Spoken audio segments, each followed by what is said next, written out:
Most people carry around the same handful of images when they picture the end of the Civil War. Two generals meeting in a quiet room, a defeated Lee gallantly offering his sword, a magnanimous Grant handing it back, a handshake, a nod of mutual respect between honorable men, and then the guns simply stop. It is a clean story, a satisfying story, the kind that fits neatly into a single paragraph of a textbook. Almost none of it happened the way people think it did. The actual events inside and around the McLean house on April 9, 1865, are stranger, more legally calculated, more quietly radical, and in some ways more troubling than the version most people carry in their heads. There was no sword. There was a Native American officer who had to correct Robert E. Lee to his face. There was a legal clause, buried in plain administrative language, that may have single-handedly saved Lee from a treason trial. And there was a decision made in that same room to leave an entire population of Americans out of the peace being negotiated. This is what actually happened at Appomattox. A house chosen by an almost impossible coincidence. The surrender took place in the parlor of a modest brick home belonging to a man named Wilmer McLean, and the location itself carries a piece of the story most people never hear.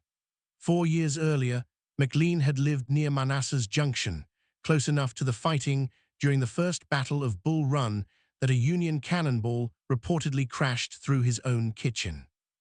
Rattled by how close the war had come to his family, McLean packed up and moved his household more than 100 miles away, to the quiet, out-of-the-way village of Appomattox Courthouse, specifically to get as far from the fighting as he possibly could. The war followed him anyway. The first major battle of the entire conflict grazed his old home. The last act of that same conflict played out in the parlor of his new one. It is the kind of detail that sounds invented, and it is entirely true. Lee wore his best uniform because he expected to be arrested. Robert E. Lee arrived at the McLean house in a spotless dress uniform, and the reason for it is not the reason most people assume. Lee was not dressing for ceremony.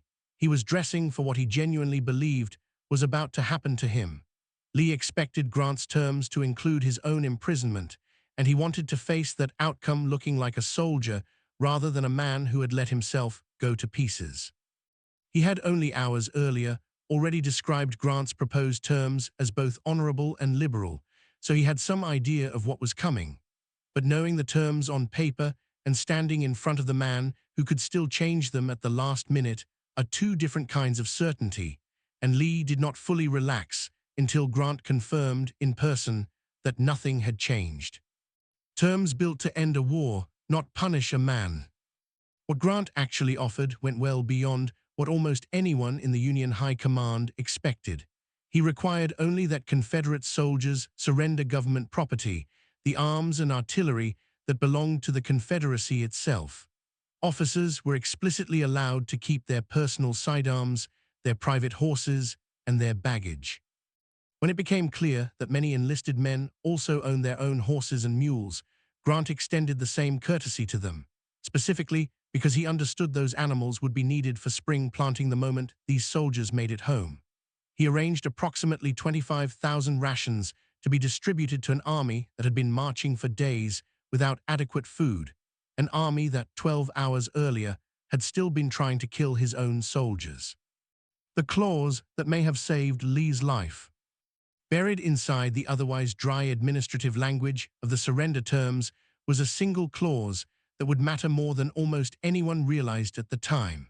It stated that paroled Confederate soldiers would not be disturbed by United States authority so long as they observed their parole and the laws of wherever they resided. This was not decorative language. When Lee was later indicted for treason, Grant personally intervened with President Andrew Johnson, arguing that the Appomattox terms legally protected Lee and every other paroled officer from prosecution. Johnson was furious. He demanded to know what right any military commander had to shield what he called an arch-traitor from the law. Grant did not back down. He told Johnson plainly that his word had been the reason Lee agreed to surrender in the first place, and that going back on it now would be a betrayal of everything the terms were meant to accomplish. Johnson eventually relented.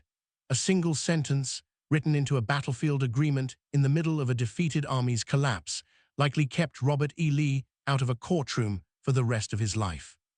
The war that almost didn't end. What makes Lee's decision to surrender at all even more significant is what he chose not to do instead. The Confederate government, including Jefferson Davis himself, had pushed for a very different outcome, urging Lee to break his army into small, scattered units and continue the fight as a guerrilla insurgency rather than surrender outright. Lee refused. Historians consider this one of the most consequential choices of the entire war, because a prolonged guerrilla conflict spread across the South could have dragged Reconstruction into an entirely different, far bloodier trajectory. The peace that followed Appomattox was not inevitable. It was a specific decision made by one man against the wishes of his own government. The sword that was never there. Here is where the popular memory of Appomattox diverges most sharply from the record. The story nearly everyone knows involves Lee ceremonially surrendering his sword to Grant, who then, in a gesture of chivalrous respect, hands it directly back. Grant addressed this story himself, decades later, in his own memoirs, calling it, in his words, the purest romance. No sword changed hands. No sidearms were even discussed at the meeting, because the terms already guaranteed officers could keep them. The most famous single image people associate with the end of the Civil War never actually took place. A salute no one ordered.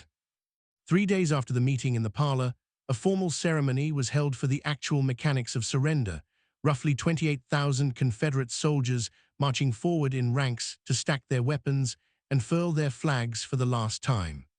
Command of the Union side of that ceremony fell to Joshua Chamberlain, the same officer whose depleted regiment had held the flank at Little Round Top 2 years earlier. On his own initiative, without any order from above, Chamberlain had his Union troops render a formal marching salute to the defeated Confederates as they passed. It startled the men receiving it. Chamberlain's own soldiers stood in complete silence throughout.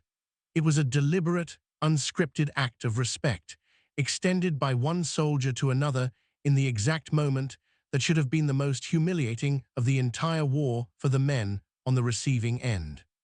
"We are all Americans."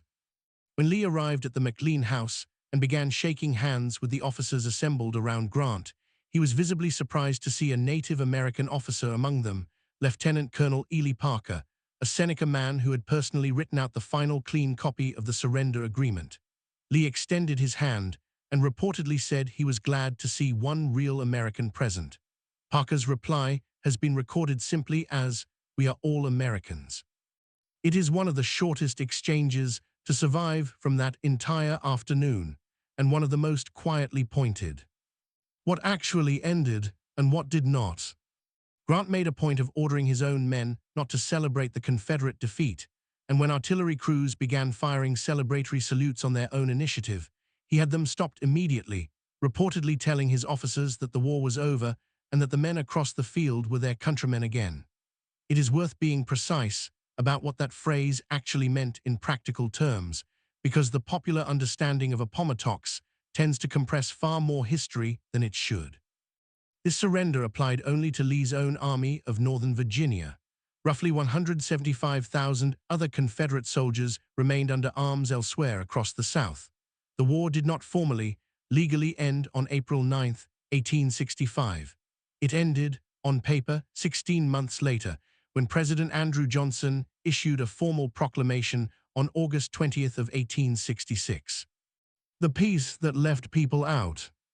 There is one more piece of this story that deserves to be said plainly rather than folded quietly into the footnotes, because it is the part the reconciliation narrative built around Appomattox has consistently left out. The generous terms, the mutual respect, the salute, the handshake, all of it described a peace negotiated between two armies of white American men. The millions of people who had just been freed by that same war, the people whose enslavement had been the actual cause of the conflict from its first day to its last, were not in that parlor, were not consulted on those terms, and would spend the following century fighting for a version of freedom that the men in that room never had to negotiate for themselves. That is the fuller picture of what happened at Appomattox. Not a clean handshake between honorable adversaries closing a chapter of American history, but a carefully constructed peace, generous in ways that likely kept its architects out of prison, humane in ways that fed a starving enemy army, quietly radical in a salute no one ordered, and a Seneca officer's forward correction. And still, in the end, a peace that was only ever built for some of the people the war had actually been fought over.